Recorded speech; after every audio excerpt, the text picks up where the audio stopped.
Ever wonder what really goes on in the world of offshore oil rigs, wind farms, and the energy industry that powers your life? Find the answers to those questions and more on the podcast Wind, Waves, and Wells with Joe. Wind, Waves, and Wells with Joe pulls back the curtain and shares the raw, unfiltered stories from the front lines of energy. From offshore drilling disasters to wind turbine advancements, Joe brings on people who've lived it, worked it, and have the scars or the laughs to prove it. When you tune into Wind, Waves, and Wells with Joe, you'll hear jaw-dropping experiences like being 100 meters underwater with no air, to real conversations about safety, environmental impact, and the politics that don't make it into the brochures. It's insight, storytelling, and sometimes controversy, and always honest. If you're an energy insider or just someone curious about the wild world that keeps the lights on, Wind, Waves, and Wells with Joe is the podcast for you. Available on Spotify, Apple Podcast, and wherever you listen to podcasts. Real people, real stories, no filter. Wind, Waves, and Wells with Joe. Start listening right now. Chris, professional rugby to recruitment. How does one go from playing rugby to recruiting in oil and gas? It's not a traditional route. No. I would agree. I was fortunate enough to be signed with Glasgow Warriors after I graduated university. And that was my dream, to play for Scotland. The dream was to play for Scotland, not necessarily Glasgow Warriors, because professional rugby didn't exist when I was growing up. So it was a childhood dream that I pursued after university, but comes with the territory. Contact sport like rugby, you get injuries. So after 3 seasons, I picked up a bad injury and had to retire from professional rugby and get a real job. So it came through one necessity and two, network. So my best friend went to university in Aberdeen, and he came back to Dundee to do his postgrad. And he came up with the idea of a company that is now called Jab Recruitment. And he kind of did almost like a Dragon's Den pitch to the university to gain access to the postgraduate course, which was a business creation course. And that's where the idea of Jab Recruitment came from. So Jab is a university spin-out business. And as I say, my best mate, Andy Ramsey, set the business up at university and then spun it out, by which time my injury was bad enough that I needed to give up professional rugby, and I joined Andy in year one of the business 23 years ago. So that was how I moved into recruitment in oil and gas. And we built up the business, just the two of us in a tiny room, facing each other with a laptop and a telephone and nothing else. And we would look at the P&J on a Friday, see who was recruiting and try to network from there. So from absolutely nothing to building a business now that we have offices in Aberdeen, Calgary in Canada, and our biggest office now is Houston, Texas, where I was just last week with Andy, who now lives there. And he's lived in Houston for the last 10 years, but still comes back to Scotland, has a house in Dundee. And we built the business from scratch to where it is today over the last 20 odd years. But we always saw the oil and gas industry as a global business. So we were always going to look internationally. It was quite strange, though, because both of you are from Dundee, aren't you? Yeah, absolutely. Yeah, so how does two lads from Dundee end up going down the oil and gas route, considering at the time I would imagine it would have been all Aberdeen? Yeah, exactly. I knew nothing of or nothing about the oil and gas industry. Andy became familiar with it by going to university in Aberdeen. I was brought up in Carnoustie. Andy was brought up in Monifieth, Barnhill. And we knew nothing of the oil and gas industry, which is a problem. And I think it's a problem that still prevails today, whereby the oil and gas industry is this incredible, amazing industry that we have built in Scotland and the UK, but actually our PR isn't that great. And our reach to people outside the immediate environs of Aberdeen is not great. If you go south of Montrose, you'll struggle to walk along a street in any town in Scotland and get a credible conversation with somebody about the oil and gas industry that's got knowledge of it. So I think that's been a structural problem in the industry since the beginning. And a lot of the challenges that we're having right now, I think, are somewhat linked to the fact that we don't do a great job about extolling the virtues of what an incredible industry the oil and gas industry is, how many jobs it has provided people, how much tax revenue it has given to the economy, all the adjacent sectors that rely on the oil and gas industry to drive their mini economies, and how unbelievably technologically advanced the industry is and how revered it is internationally. The talents that we have in the industry are loved internationally and are desired internationally, but we don't seem to love it or us as much. Incredible. Yeah, I can vouch for that. I think as recent times have shown, it's very much the demonized industry. I've ranted and raved about that a few times. Unfortunately, it's got really bad press. But I think that's human nature as well, though, to pick up on the negatives over the positives. Unfortunately, totally. And I am all about the positives. You don't get anywhere in professional rugby, or professional sport. You don't get anywhere in business unless you are super positive, whilst being realistic, of course, but super positive about and resilient about the market you're working in. I think we do get a bad press, and it's unfair.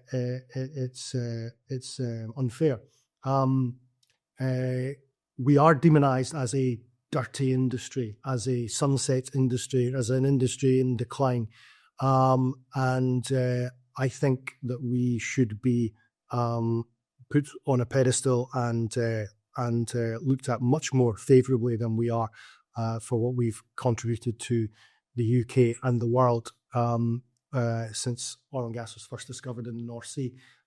Many other nations do that with their oil and gas industry. In fact, we're almost unique in the fact that we don't. I travel all over the world, and you land in an oil and gas hub, you know you're in an oil and gas hub, in terms of the infrastructure, the revenue streams into that locale or that city or that country. I think the way we've dealt with our oil and gas industry has been perhaps not the best way. Yeah. So you've got a few companies. Obviously, before I get people on, I have to ask questions and stuff. But one of them in particular, and I came across actually in my agency, kind of jumping around and stuff, is Mobilize. Where did that stem from?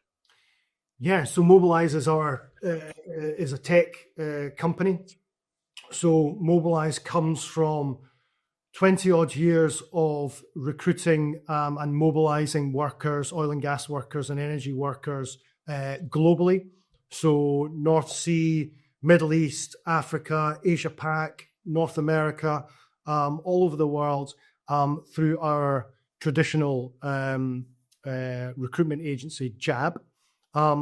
We felt though we could add value to that model by building a technology business around the mobilization of energy workers. So we established a separate entity called Mobilize, and we partnered with our co-founders. So the co-founders of Mobilize are the owners of Jab plus an additional gentleman called Mark Hannigan, who's based in the US. He now lives in Dallas, lived in Houston for a decade or more. He's a global Scottish guy, originally from Glasgow, and is now a very close friend and co-founder at Mobilize. He came to Mobilize from the demand side. So he was a CEO of oilfield services businesses in the US, and he was always challenged around accessing talent. And he always thought there was a better and faster and more efficient way of accessing talent when he was looking for people to mobilize offshore in his oilfield services business that operated in the drilling sector. And we came to the relationship from the supply side, where we had all the expertise and knowledge of supplying people. So Mobilize reimagines the way that talent and opportunity connects through a technology play rather than through traditional recruitment agency. So if you'll indulge me, I'll give you some background to actually the technology itself. So in our personal lives, we're so used to immediate gratification and access to anything we want in real time.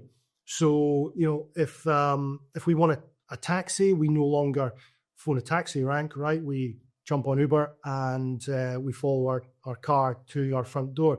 If we are looking for a hotel room, we no longer get into contact with the hotel directly. They'll jump on Airbnb or Expedia or Booking.com or Trivago, and we will set out the criteria that we're looking for.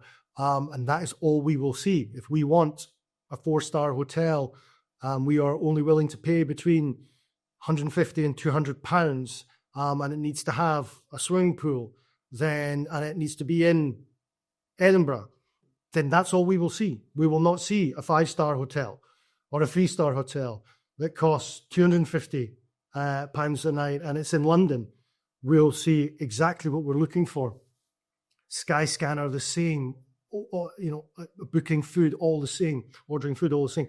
So, whereas in our careers, it's extremely clunky to find jobs, be approached by recruiters or companies for a job. So, we built a 2-sided talent marketplace. We designed it ourselves and then built it in Austin, Texas, in the USA. We A/B tested it with clients. They loved it. We did an audit on it from one of the biggest talent marketplaces in the world, a company called Upwork in the US.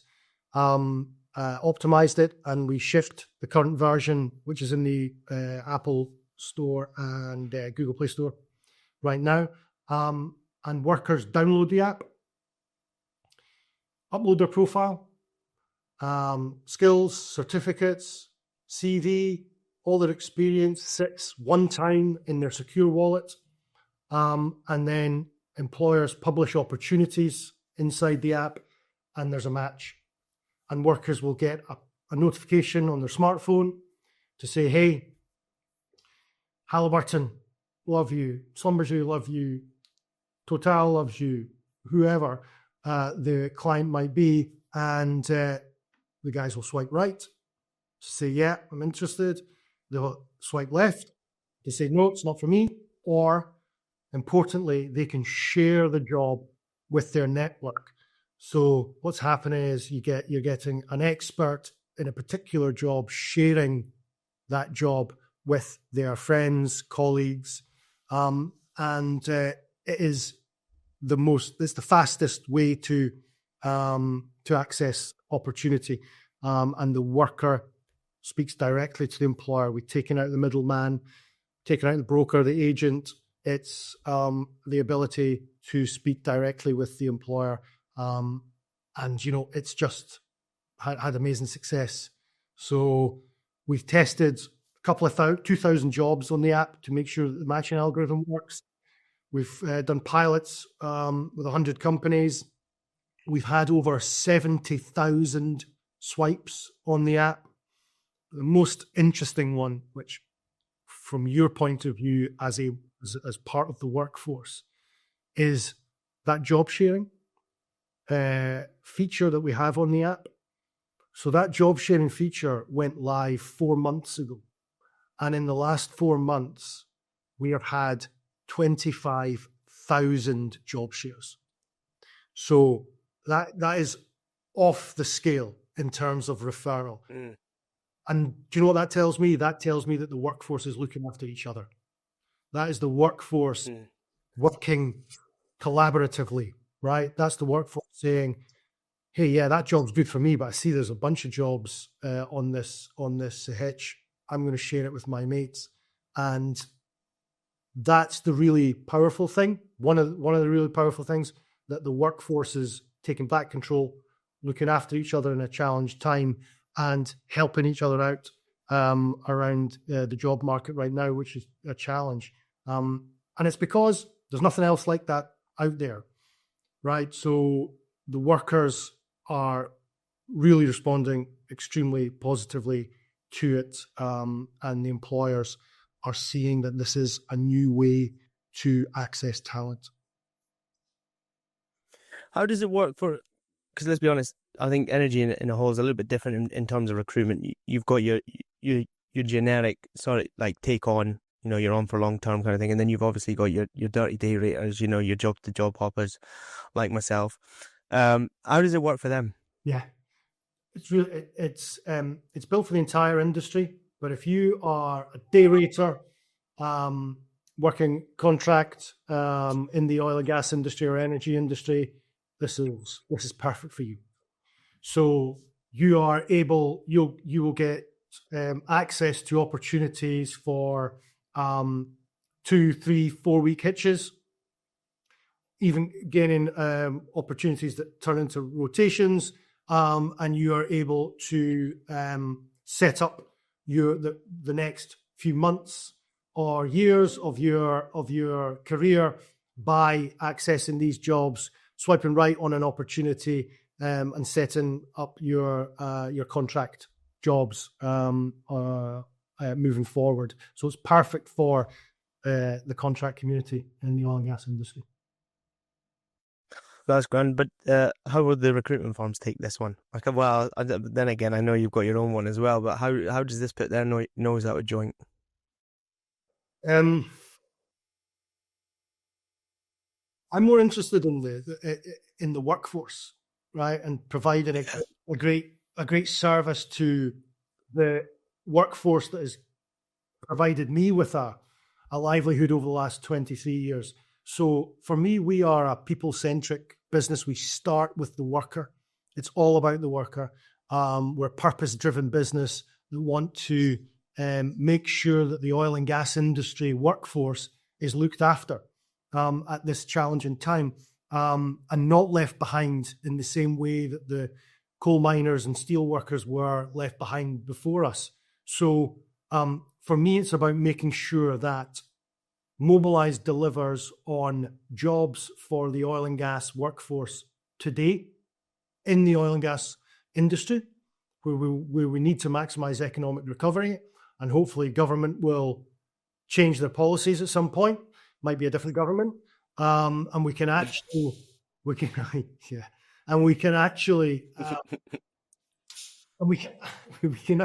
produce what's left in the North Sea over the next few decades. And even have some more near field licenses, perhaps, and get jobs for oil and gas workers today, whilst upskilling them and providing them with renewable opportunities of the future. And what we're actually, and we want to create an all energy workforce out of Mobilise, and we're already starting to see that in small pockets within the energy industry. So one of the most adjacent sectors that we've targeted within Mobilise is the subsea sector. And we are seeing subsea oil and gas professionals who work for installation construction organisations like Subsea 7, Technique, Boskalis, Fugro, UTEC, McDermott, you name them, who are on one hitch, same guys, same boat, same skills, same software, same hardware, working on an offshore oil and gas installation, and then the next hitch, they're working on an offshore wind farm. So these guys are working on inspection, repair, maintenance scopes as ROV pilot, survey, inspection, deck crew, and they're doing both. They're working oil and gas and renewables, offshore wind. So we're already seeing that kind of all-energy workforce in microcosm in that small subsector, which is a significant subsector. And what we want to use that as a case study, as a blueprint to build out what is required to make sure the workforce has access to high-quality jobs in oil and gas and in renewables.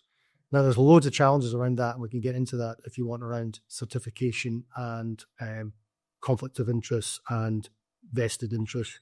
But ultimately, Mobilise is here to look after the workforce, delight to the workforce, make the use of the platform frictionless, and do the same for the employer as well, and give everyone a much better experience in the marketplace.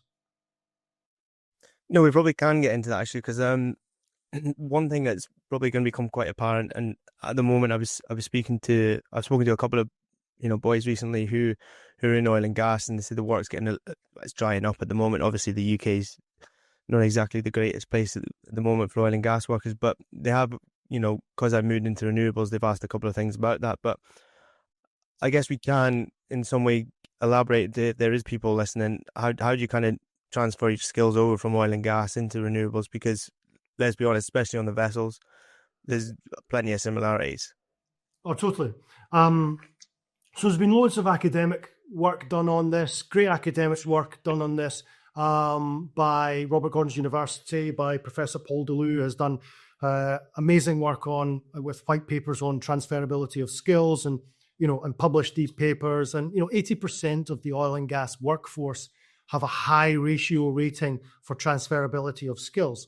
And in many instances, the ability to access opportunities in the renewables sector for an oil and gas worker is not a massive jump. It sounds like it is a massive jump because we are not communicating the opportunity clearly enough to the workforce. But actually, it can be as little as a few hours of online learning and training, plus some GWO certs, which in many cases are very similar to oil and gas trainings, which is very frustrating. God, yeah.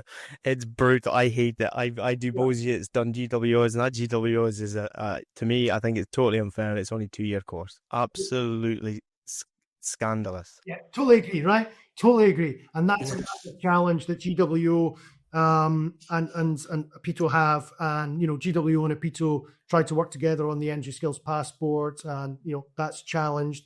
And the reason is because they're essentially competing, right? So of course GWO want you to do their training courses because that's their market, and they want you to spend money to have their certs.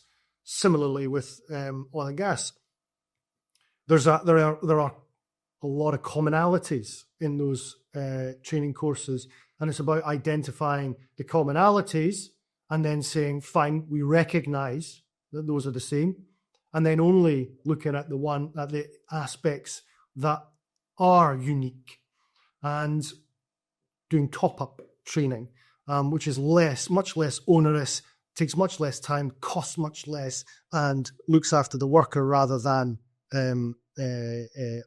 other stakeholders in the industry. So that, we need to get beyond that and make real significant progress to help the worker out with that. But in my take on all of this is that I think we started off by using the wrong terminology. And it came from government, it's baked into government policy, and we started to talk about the energy transition. And I think the word transition is a really unhelpful word. Transition is quite a fearful word. It's put a lot of anxiety into the oil and gas workforce because the oil and gas workforce thinks transition, what does that mean for me? Sounds like I'm not going to be included. Sounds like there's a cliff edge here, where in fact, at Mobilise, we much prefer the word expansion. We could have been talking about the energy expansion, where that's a much more inclusive phrase, where that's inspirational and aspirational for the workforce to say, all right, expansion, great, that's positive, to your point earlier. What can I get out of this expansion? Well, you can expand your career across a number of subsectors within the energy industry, which is your home industry. We can work with you. Here are lateral pathways from oil and gas into renewable and back. It's not an either or, it's both, right? We need to be talking about the entire energy system and workers being able to work frictionlessly across the energy system and back. But the word transition's it's a badly chosen word. None we can do about it because that's what it is. Everyone talks about the transition. But for me, the transition is not a cliff edge. If we're having a transition, which I suppose we are, it's a managed transition over a number of years and decades for the oil and gas workforce to be included in. And it's incumbent on people like myself and my businesses to help make that a reality for the oil and gas workforce. That has done so much for me personally in terms of us being able to build a business in the oil and gas industry. If it wasn't for the workers, there's no oil and gas industry. There's no Jab Recruitment. There's no Mobilise. There's no career for me in the industry. So I feel duty bound to do something for the workforce that is positive. To your point earlier, it's all about positivity. Oh yeah. We'll talk a little bit politics, should we say? The current, I'll say, establishment has put a fantastic tax. Well, they didn't actually. They've carried on this brilliant windfall tax, which is now really starting to take effect. I noticed that they've obviously the tax collection that they got in last year has dropped by something like 27% due to the current taxes that are in place. How much is that impacting us? Massively. Yeah. Terrible policy, unfair policy, not properly thought through in terms of the ramifications of that policy. We've got operators leaving the North Sea, blaming the windfall tax, blaming ETL. We have one of the worst investment and tax regimes in the world, which is nuts. So because it's unpredictable, it's impossible for international organizations, local organizations to safely invest because they don't know what the tax regime is going to be like, and it's overtly penal right now. So it has caused great uncertainty. It continues to cause great uncertainty in the North Sea, and we are seeing less and less investment in the North Sea because international organizations will take a global view and will they rather invest their investment dollars elsewhere globally in markets that are much more predictable and less tax penal than the North Sea and the UK. So that's a massive problem. And government needs to change their policy on that because it's going to ultimately kill off the oil and gas industry, which none of us want, and that's a huge danger when we look at energy security of supply. We saw that when Russia invaded Ukraine. and we suddenly realised that we've got an energy supply problem and security of supply problem because we're a net importer, and energy received from renewables is not enough to keep the lights on. So suddenly we're worried about energy security of supply, and the windfall tax doesn't help that. It makes it worse. So yeah, it's a massive problem. Have you guys noticed it from a business point of view in terms of the jobs coming in, the opportunities for, obviously we'll go into it a little bit actually now, is, the opportunities for people that are wanting to get in? I've had a couple of messages, from people asking, how do you get a start? And it's quite difficult for them to say, obviously I'll direct them into, agencies and blah, blah, blah, and have a look at that. But realistically, the opportunity is getting more and more difficult for new starts. Yes, that is the realistic situation compared to years ago, decades ago. So it is more difficult to enter the industry as a new start. It's not impossible, of course it's not. Many organisations are still bringing on green hands or graduates, but at less volume. So it's more difficult there are less opportunities to get a start in the industry. And I think that's a natural outcome of how mature the UKCS is, and the North Sea is in general. So that was going to happen naturally, but it's been exacerbated by government policy and by opportunity elsewhere internationally. So it is more difficult, but you can arm yourself appropriately to be able to get into the industry. You just got to know what you're doing and get the right advice. So in our business, we are agile and fleet of foot and flexible. So we have always been able to roll with the ebbs and flows of the oil and gas industry, which in my lifetime career, we've had 4 or probably 5 downturns. Where the price of the barrel has crashed for different reasons. You can throw COVID in there as well, right? Which is an anomaly. But so we've had to change our model, be agile, be flexible, find pockets of productivity in the oil and gas market, whether local or international, over a almost 25-year company history. So I think everyone needs to be that. And I think the oil and gas industry is brilliant at being flexible, being agile, being innovative, and being resilient against a down market. It comes with the territory. You'll get injured playing rugby, and you'll also have some ups and downs in the oil and gas industry because it's a market predicated on the price of a commodity, and commodity prices go up and down. And if you're not resilient, then you won't last long in the oil and gas industry. You got to take a mid to long term view in the industry and stick it out. So what we're seeing at the moment is we are extremely busy. But we're busy because we're smart. We're busy because we're going after areas that are busy. If we just stuck to a core subsector within the industry, then that's super risky strategy.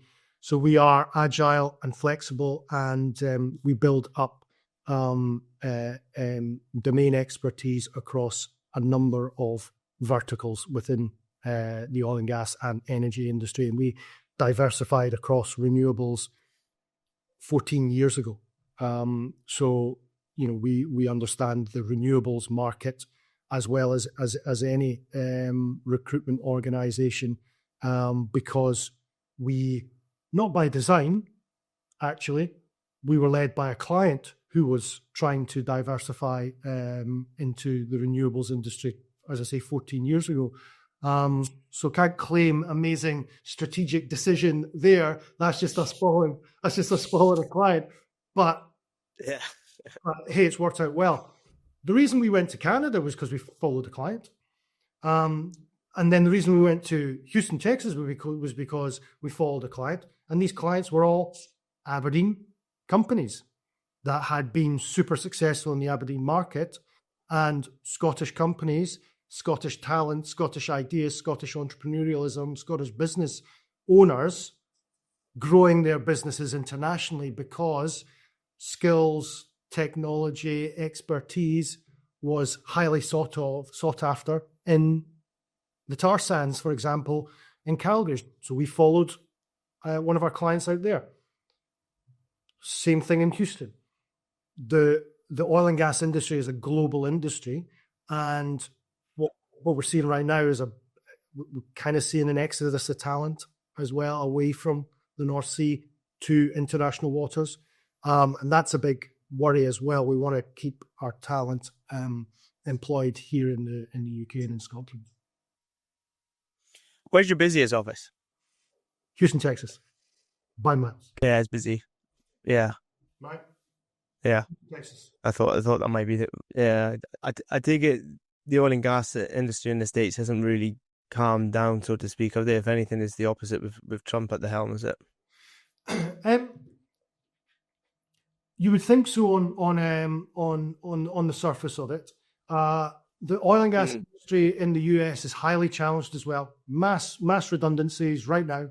ConocoPhillips, Hess, a bunch of other very well-known market-leading brands are going through rounds of redundancies as well right now. I was in the ConocoPhillips building just last week.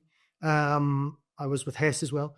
It's a recalibration, but the scale of the opportunity and the scale of the market in the US is massive compared to the North Sea.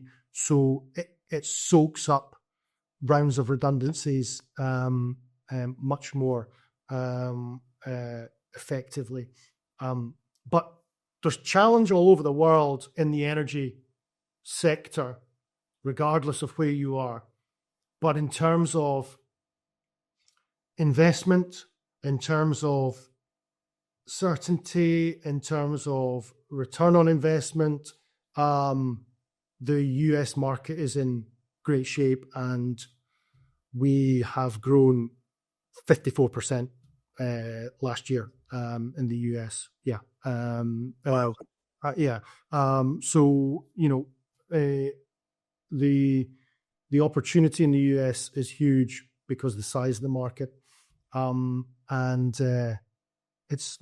our US business is now 4 times the size of our UK business. Bloody hell. What do you think the biggest assumption is about recruitment businesses? Because obviously between contractors and it's, some recruiters get bad names, individuals, blah, blah, blah, etc., etc. But what's your assumptions of how recruiters are pictured, should we say? It's a great question, right? So nobody likes an agent. Nobody likes a middleman. Nobody likes a broker. Nobody likes, why are you getting a cut of my deal? Right? I want that. Right? What have you done to deserve taking X% of what should be mine? So nobody likes a broker. Nobody likes a mortgage broker. Nobody likes an insurance broker. Nobody likes a recruitment agent on the face of it. There are a lot of incredible recruitment companies and recruitment agents in the oil and gas sector, in the energy sector, across the world, in Aberdeen, everywhere. However, there are some there is some bad practice. There are some bad actors, and that's just standard in any sector. And you're all tarred with the same brush.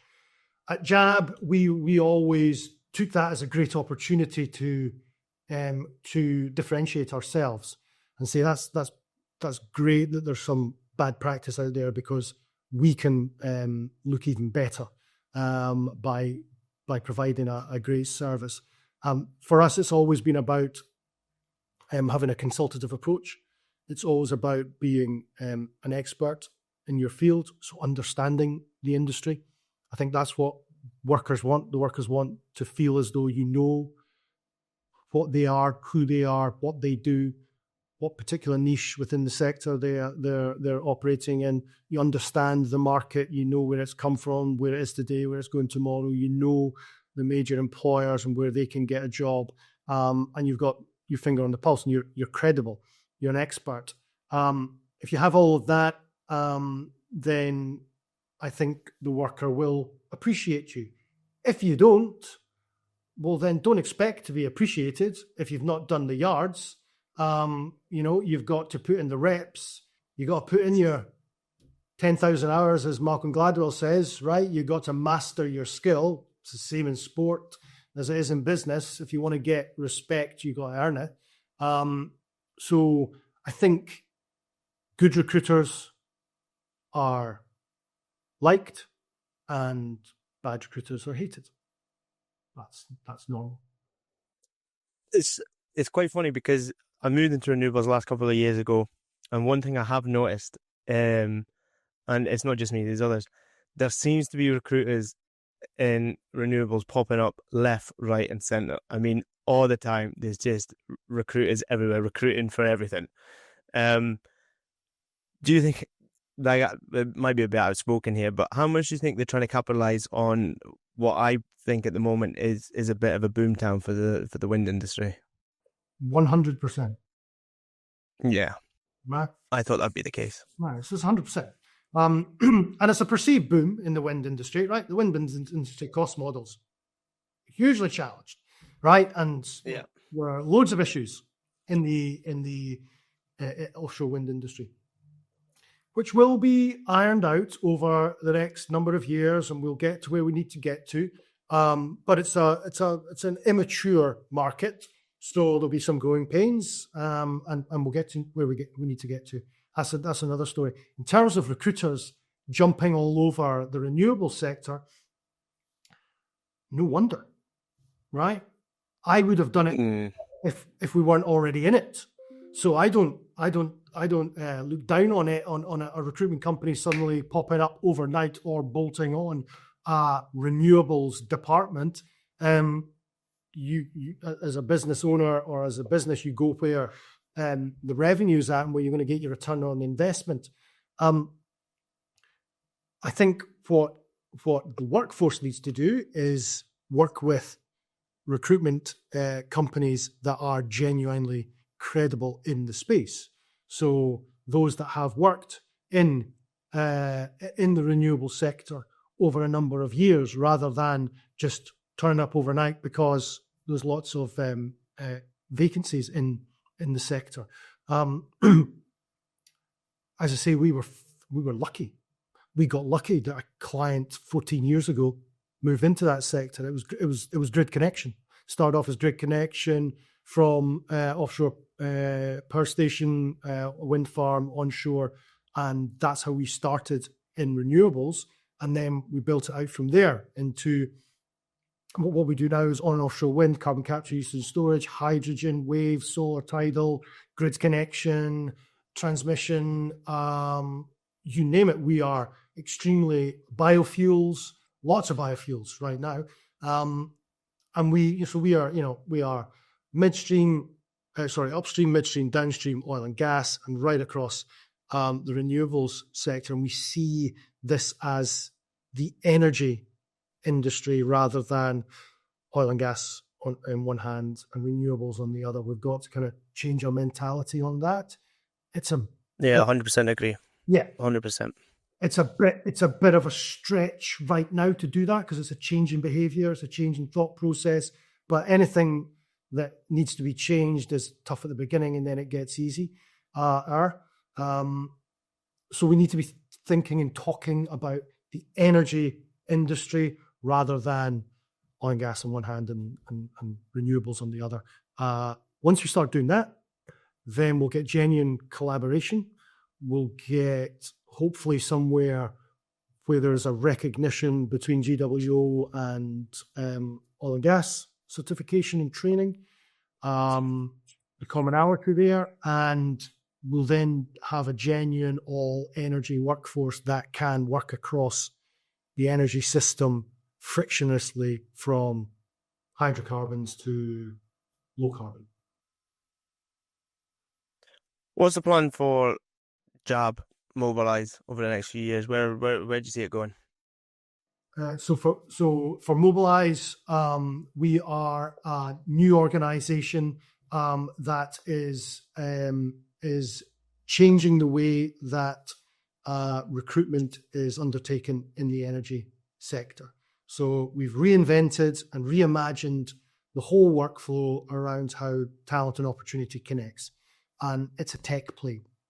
So for Mobilise, it's all about building the brand, building the user ship on both sides of the marketplace. So we are focusing on user downloads on the workforce side. So trying to get as many workers on the app as possible. That's why it's great to be on your podcast, Joe, because you come from the workforce angle. And we want Mobilise to speak to the workers. So it's about building the amount of downloads on the worker side. It's about building the amount of employers on demand side, so that we can have a really vibrant talent marketplace where workers and employers are both delighted by the user experience and are both served by the platform. So workers get mobilized real fast and it's easy. Jobs find you, and employers find it really easy to find the talent they need to deliver on their projects. Mobilise is a global app. So we have a global strategy to build Mobilise out over the next 5 years. We will be raising a Series A in 2026, so next year, where we will go out to institutional investors and do a VC raise to build out the platform and grow the business. On the Jab side, we'll continue to provide best-in-class service to our clients globally. We are started the business in the North Sea. We will continue to grow the organisation in the North Sea. We'll continue to grow in Canada and Houston, and the plan is to build offices and capability in all the major oil and gas and energy hubs globally. So I'll be out in Atapec in November. That's our next office. Will be in the UAE. So I'll be in Abu Dhabi, Dubai, Sharjah, Qatar, Saudi, Oman in November, and we'll build out both Mobilise and Jab there, and then Asia Pac as well. So Perth, KL, Singapore will also be a growth area for us, and that's the plan over the next 3 to 5 years for both organisations. Yeah, you actually answered one of the questions I was away to ask you as well. There is if it's global, and that's already been ticked off. I think one of the things is I've been asked by, like I said earlier on, I've been asked for a few people, so I did think it would be best to get a recruiter on the show to maybe help those people out there, maybe get a bit more of exposure about, you know, how they can kind of break into it, so to speak. But if you had to kind of keep this, if you had to tell someone now who's looking at it, listening to the show, what would you kind of suggest to them in terms of what route do they go down, renewables or oil and gas? Now, what's easier to break into? I would be approaching that as an energy approach rather than a one or other, oil and gas, renewables. I would be building my network across the energy system. So I would be speaking to people who work in oil and gas and who work in renewables. Build a network. Although there's so much technology in the world today, and so much we've been taken over by AI at the moment, nothing can replace a personal relationship and actually speaking to people and talking passionately about yourself, your career, what you want to achieve. That will resonate with any human being. So I would be taking steps, as if I'm wanting to enter the sector, taking steps to build my network. I'd be getting my LinkedIn profile up today. I would be optimizing that LinkedIn profile. I would be connecting with as many people as possible who are in the industry, who you may know through a second connection, a third connection. You will know someone. Be brave, be resilient, speak to as many people as possible, be passionate, be positive, and arm yourself, if you can, with the right training and certification, so that you can get a chance, or if you do get a chance to go offshore, or enter or break into the industry onshore, then you are suitably qualified to do so. Learn about the industry, immerse yourself in the industry, in the history of the industry, become credible, become interesting in the industry. There's lots of things that you can do, cost nothing, to improve yourself. Then you have to obviously add some formal credentials to what you're offering, and just be super proactive. And that's not indiscriminately applying to a million jobs. Be super proactive, but be focused at the same time and targeted. So I would be speaking to every single recruitment company you can possibly find. Pick up the phone and talk to them. You will get through to recruiters, and you will get some time with them if you persevere. If you try it once and fail and give up, that's on you. You've got to persevere, pick up the phone, speak to as many recruiters as you can, get your CV into as many recruitment companies as you can, and then also apply for suitable jobs, appropriate jobs that are out there. Speak to internal recruitment teams, talent acquisition teams. So every organization will have their own internal talent acquisition teams, their own internal recruiters. Start speaking to them. Try and get a recommendation through someone you know. Ask for that. If you don't ask, you don't get. But ask with a level of credibility and passion and knowledge, so that ask is a soft ask. Doesn't feel hard for the person to recommend you, because you feel confident that you are serious and have done your homework, and are passionate about getting into the industry. So I would be recommending all those things in a boom time as well, right? So, but particularly now, you just gotta work hard to get that opportunity. And then once you get that door ajar, kick that door open, bust that door open, and get in the room, right? Get in the room, because once you're in the room, that's 90% of the work done. Once you're in the room, then you can start influencing the room. If you're outside the room, you never get there. So just find any way to get that door ajar, and as soon as that door is ajar, boot it open, and get in there and start speaking to people that can help you. But you've got to build your network, and the best place to start is LinkedIn. Persistence, 100% persistence, is it? Totally. It's got exactly. Yeah. It's 100% persistence. And if you've not got the thick skin to be persistent, then the energy industry isn't for you. You've got to be persistent. You've got to be positive. You've got to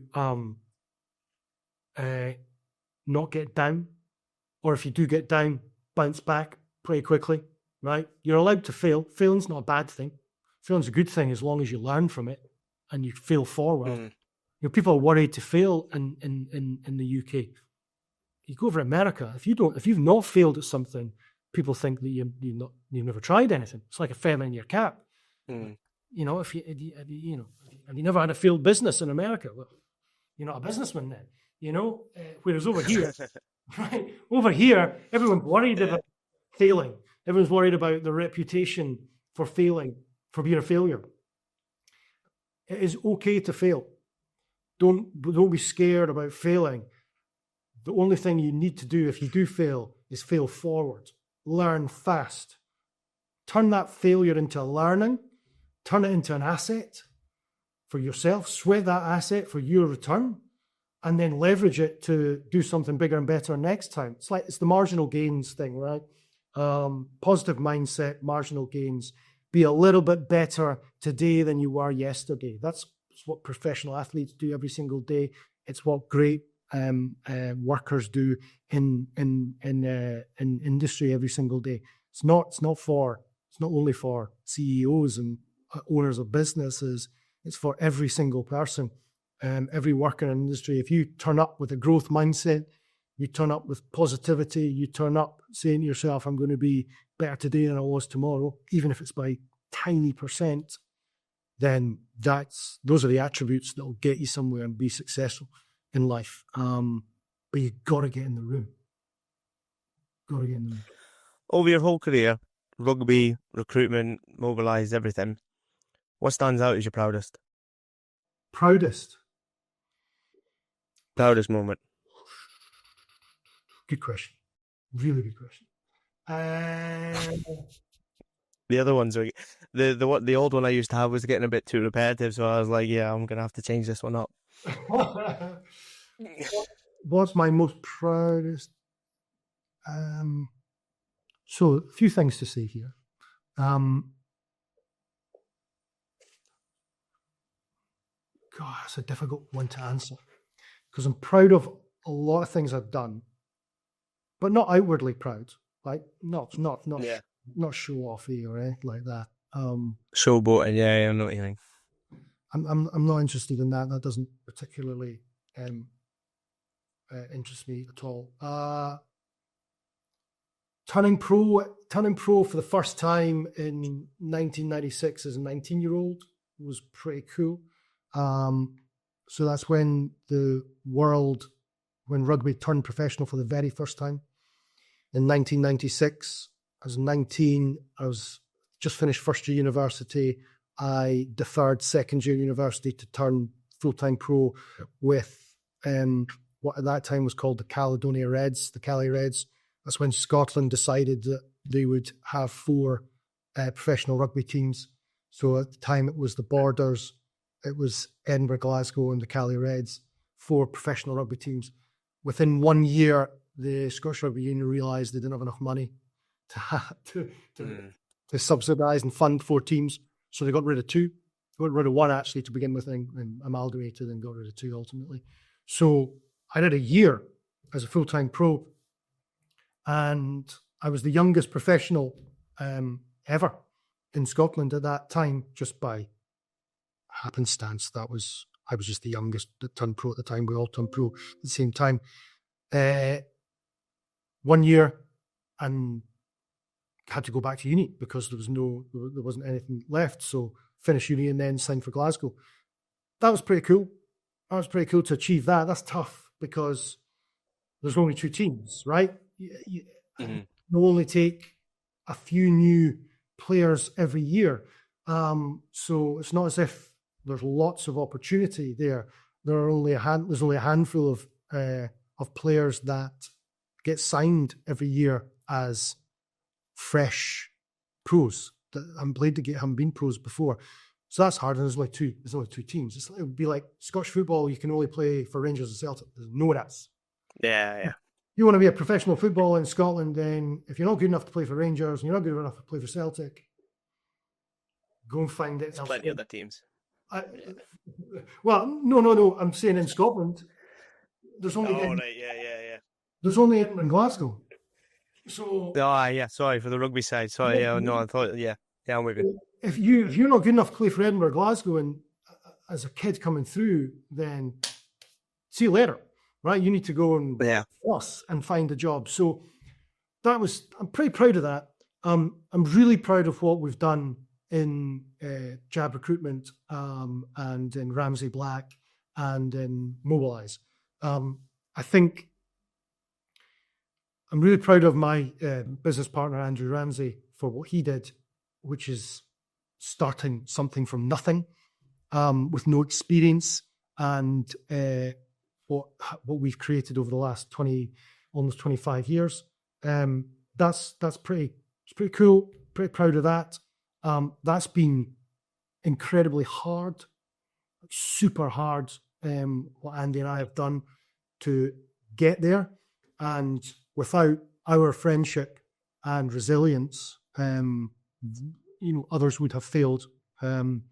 So Andy's my best mate, and that's been needed to get to where we are today. So I'm really proud of that as well. Proud of those two things. That's good. I'd be proud of the rugby thing as well, to be fair. I don't think it's not often you can say you're a professional athlete. Yeah, it's the cooler thing to talk about, right? Yeah, 100%. Yeah. And I'll talk to you all day about it. I mean, it was immense, right? And the people I met and the people I can call friends off the back of it, like super famous sports stars that I can pick up and phone because they were my teammates, who I see all the time because I've stayed in contact with them. I think network is so important in life. So if you're in the room, so being a professional rugby player, I was in the room, right? And I made sure that I got everything I possibly could from that room, that rugby community. So, I've got friendships that have lasted a lifetime from my rugby playing days, amateur and professional.